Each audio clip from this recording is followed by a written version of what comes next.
안녕하세요. 이시춘 행정사입니다. 보호자 확인서 작성과 관련해서 오늘은 설명을 드릴게요. 보호자 확인서는 아래와 같이 학교에서 정해진 양식에 따라 작성하는 것입니다.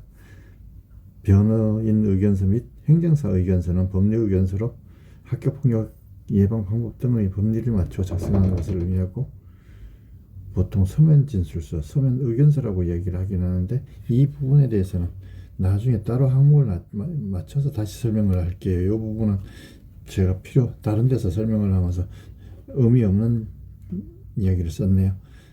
양식 2-2와 관련해서 보호자 확인서입니다. 사안 번호는 기재하지 않고 공란으로 두시면 되는 것은 학생 작성 확인서와 동일하며, 나중에 그 내용을 선생님이나 조사관들이 정리를 해 주실 겁니다. 그 다음에 인적사항을 기재하는데 학생 성명과 학년반, 성별 등 위의 표와 같이 기재를 해 주시면 됩니다. 두 번째로 사안 인지 경위 및 인지 내용과 관련해서 사안 인지 경위와 관련해서 말씀을 드리게 되면, 사안 인지 경위는 학교폭력 담당 선생님께서 확인을 하는 와중에 보호자에게 통보를 하였는지, 아니면 집에 왔는데 아이의 어느 부위에 상처가 있어서 그 부분에 대하여 물어보다가 알게 되었는지, 아니면 아이가 저녁 식사를 하다가 오늘 이런 일이 있었어 라고 하면서 이야기를 하다가 알게 되었는지, 구체적인 사안의 인지 경위를 아이에게 확인하였거나 아시는 대로 구체적으로 사실대로 기록하시면 되겠습니다. 2월 1일에 아이가 학교에서 돌아와서 홍길동으로부터 괴롭힘 등 학교폭력 피해를 당하였다고 들었습니다 라고 쓰면 되고요.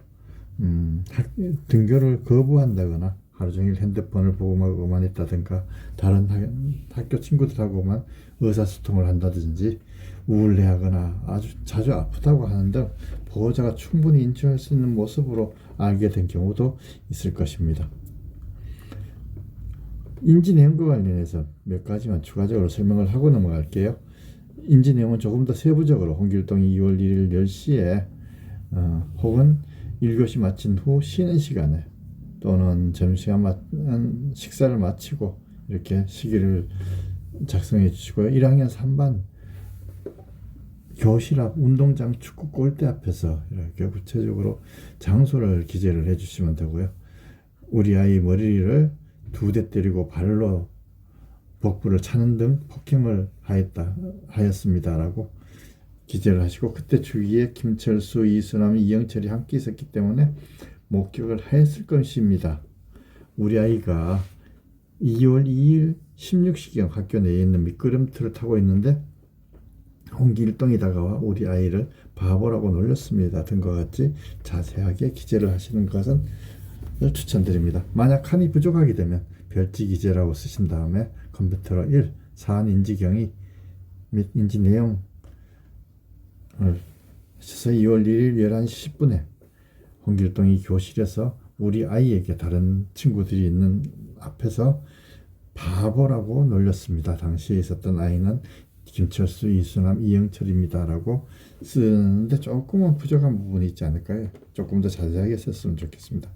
자, 현재의 자녀의 상태와 관련해서 신체적으로나 정신적으로 아이가 현재 어떤 상태인지, 보호자의 입장에서 신체적으로 어떤 증상을 보이고 있고 정신적으로 어떠한 피해를 호소하고 있는지, 그 부분에 대하여 객관적으로 다른 사람 누가 보더라도 아이 상태를 잘 인지할 수 있도록 기록해 주시면 되겠습니다. 가해 학생의 경우도 이 부분을 기재하는 것이 필요하지요. 경우에 따라서는 쌍방으로 밝혀지는 경우도 있고, 주동자가 아닌 가해 학생들의 경우에는 계속되는 학폭조사와 죄책감 때문에 정신적으로 스트레스를 많이 받기도 하기 때문에 기재할 필요가 있는 것입니다. 고의로 심각한 학폭 피해를 일으킨 학생의 경우에는 이 칸을 작성하는 것이 매우 조심스럽긴 하겠지만, 현재 아이의 상태를 보호자의 입장에서 객관적으로 작성하신다고 생각하시면서 작성하시면 됩니다. 현재 자녀의 상태에 대한 작성일을 살펴보면 2월 1일 홍길동으로부터 위와 같은 학교 폭력을 당한 이후 잠을 잘 들지 못하고 불안해하고 있습니다 라는 형식으로 구체적으로 작성을 해 주시면 되겠습니다. 자녀 관련 정보와 관련해서 교우 관계로 지난 관계가 누구이며 최근 관계는 어떠한지 등을 기재하여 주시면 되고, 학교폭력 경험 유무 및 내용과 관련해서는 그리고 자녀에게 확인 내용에 대해서 기재를 하시는데, 그 항목을 나눠서 살펴보면 자녀 관련 정보란에는 교우 관계는 이 사안과 관련한 친구들이 기재하거나 일반적인 학생의 교우 관계를 기재하여도 좋겠습니다. 그러나 학교폭력 경험 유무 및 내용은 지금 사안과 관련된 내용을 당연히 기재해야 되겠지만, 전에 학교폭력으로 피해를 본 적이 있었거나 가해를 한 적이 있었는지 하는 것을 참고하는 사항으로 기재하는 것이 좋습니다. 모든 사항은 객관적인 입장에서 어른의 시각에서 기록하신다고 생각하시고 기재를 하여 주시고, 자녀 확인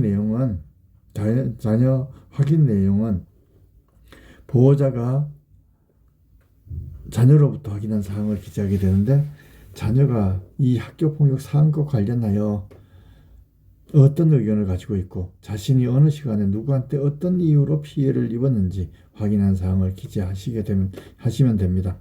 가해 학생 보호자는 관련 학생이 피해 학생에 대하여 어떠한 가해 행위를 했는지, 구체적으로 어떠한 가해 사실이 있었는지를 정확하게 파악을 해서 객관적인 어른의 시각에서 사안을 기록해 주시기를 바랍니다.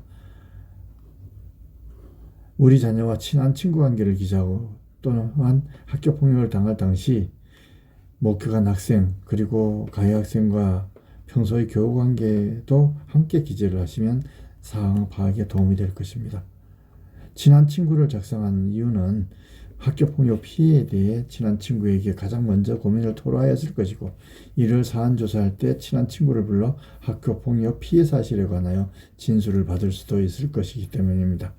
실제로도 학교폭력 사안조사 과정에서 이러한 절차에 따라 피해를 확인하게 되는 것입니다. 예를 들면 우리 자녀는 김철수, 이영철과 함께 하교를 같이 하고 만점 수학학원에도 같이 다니며 주말에 자전거를 함께 타고 다니는 등 같이 놀고 있습니다. 우리 자녀가 학교폭력을 당했을 때 고민 상담을 해 주었기 때문에 피해 부분의 대부분을 잘 알고 있습니다와 같이 작성을 하시면 됩니다.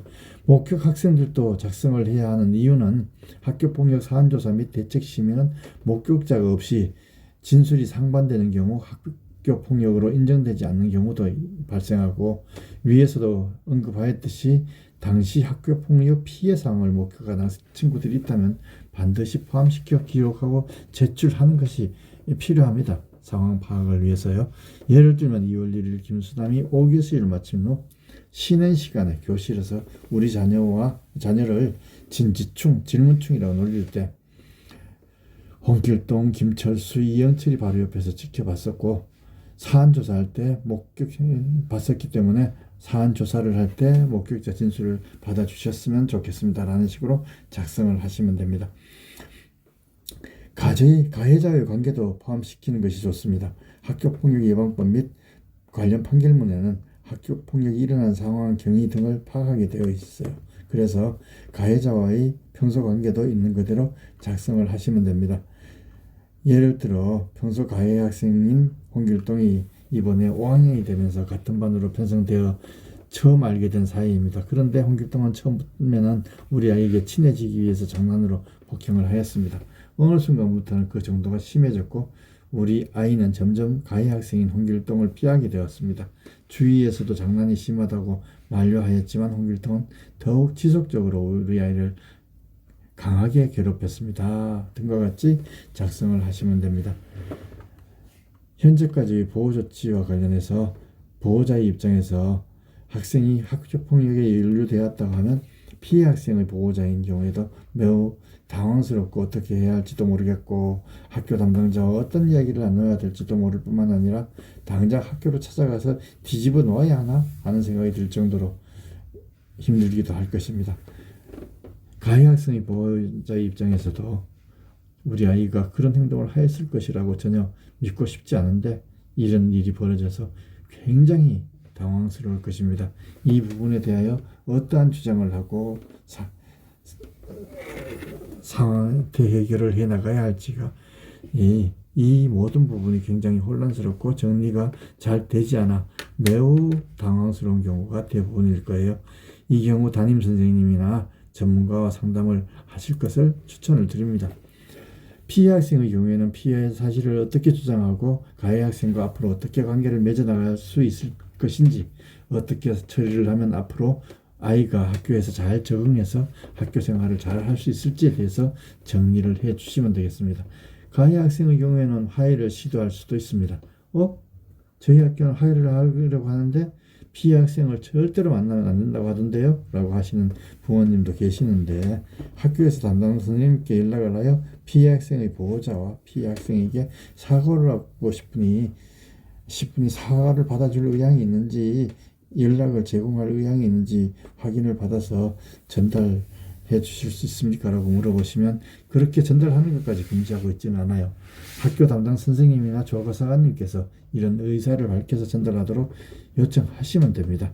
이와 같이 내용들을 학교에서 받아서 확인을 하고 사안조사 보고서에 반영해서 제출하게 되면 전담기구에서 이러한 부분까지 감안을 해서 조사를 진행하게 됩니다. 양측의 보호자의 시각에서 아이들의 정상적인 학교 생활을 위해 협조하시는 것이 반드시 필요합니다. 구체적인 작성 사례를 살펴보면 가까운 관악정신건강의학과에서 진료를 받고 약제 처방을 받았으며 일주일에 한 번씩 지우심리상담센터를 찾아가 상담을 받고 있습니다. 또는 학교를 갈 때 학교 가는 것이 무섭다고 하여 학교 가기를 거부하고 있습니다. 그래서 2월 1일부터 2월 7일까지 체험학습으로 집에서 아이를 돌볼 예정입니다라고, 그리고 가해 학생으로부터 폭행당한 곳이 아프다고 하여 힘찬 정형외과 병원을 찾아가 진료를 받았고 의사 선생님이 전치 2주의 치료가 필요하다는 진단을 하였습니다. 내일부터는 통원 치료를 할 예정이고 집 근처 건강의학과를 찾아가 상담을 받을 예정입니다. 라는 등으로 자녀의 현재 상태와 이에 따른 조치사항을 작성해 주시면 됩니다. 사안 해결을 위한 관련 정보를 제공하는 것과 관련해서 자녀를 위한 정보에는 자녀의 성격, 성향, 가정에서 자녀의 생활 태도 등 우리 아이에 관한 정보를 기재하시면 됩니다. 자녀의 특징적인 행동들, 다시 말하면 어느 부분에 발끈하는 성향을 가진 친구라든가 평소에는 조용하다가 순간적으로 욱하는 성격을 가지고 있는 경우, 굉장히 활달한데 이러한 일을 당하면 의기소침해가지고 학교 생활을 적응하는데 힘들어하는 경향이 있다든지 하는 내용들을 보호자의 시각에서 적어주시면 되겠습니다. 예를 들어 우리 아이는 태어날 때부터 장애가 있기 때문에 한쪽 다리가 불편하여 잘 걷지 못합니다. 그래도 항상 긍정적으로 생각하고 행동하려고 노력하고 있으며 학교가 끝나면 집에 와서 스스로 숙제와 청소도 하고 동생과 놀아주기도 하는데 이번 학교 폭력으로 인해 자기 방에서 있는 시간이 부쩍 늘어났으며 말수가 줄어들고 표정이 어둡습니다 등으로 참고할 만한 자녀에 관한 정보를 작성해 주시면 되겠습니다. 현재 보호자의 심정과 관련하여 그 어려운 점 등을 기재하면 되는데, 이 사안을 어떻게 풀어갔으면 좋을 것인지, 어떻게 하면 우리 아이가 학교 생활에 적응을 잘하고 잘 지낼 수 있을지에 대해서 의견을 제시해 주시면 감사하겠습니다. 본 사안 해결을 위한 보호자의 의견, 바라는 점 등을 함께 기록해 주시는 것도 좋습니다. 다른 항목과 동일하게 추가로 제시할 의견이 있으시면 하단에 별지 작성이라고 기재한 다음에 뒷면에 별지를 추가하여 작성하시면 됩니다. 8번째로 본안 사안 해결을 위한 보호자가 바라는 점이라든가 의견에 관해서 기재하는 것과 관련해서 그 내용을 기재하시면 되는데, 이 항목을 기재함에 있어서 주의할 점이 있어요. 만약 우리 아이가 보호자님께서 상대 측 가해 학생과 보호자의 진심 어린 반성과 사과를 받아줄 의향이 있다면 앞으로 예전처럼 가해자 홍길동과 잘 지냈으면 좋겠습니다 라고 정도만 기재를 해주면 되지, 그런 경우가 아닌 이상 화해나 관계 개선에 관한 내용을 구체적으로 적게 된다면 학교폭력대책위원회에서 반성과 화해의 의지를 높게 평가하여 상대방 학생이 가벼운 처분으로 변경될 가능성이 있기 때문에 주의해야 합니다. 반면에 우리 아이와 보호자님이 절대 합의 의사가 없고 용서할 마음이 없다면 그에 맞는 내용을 기재하면 되지만, 너무 과도한 요구를 하게 된다면 오히려 마이너스가 되는 경우도 있어요. 예를 들어 우리 아이도 보호자님도 화해나 용서할 의사가 없다면 가해 학생 홍길동과 다시 친하게 지내주고 싶지도 않고 진심으로 사과를 한다고 해도 용서를 받아들일 의향이 없습니다. 졸업 때까지, 학교 졸업 때까지, 아니면 학년이 바뀔 때까지 나에게 먼저 말을 걸지 않았으면 좋겠고 그냥 모르는 사이로 지냈으면 좋겠습니다. 학교 밖에서도 절대 마주치지 않았으면 좋겠습니다. 라는 식으로 작성을 한다면 아마 접촉 금지를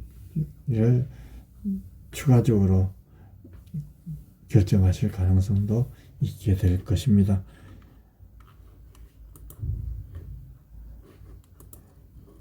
보호자 의견서와 관련해서는 항을 나누어서 다시 한번 설명을 드리겠습니다. 오늘은 여기까지 하겠습니다. 끝까지 경청해 주셔서 감사합니다.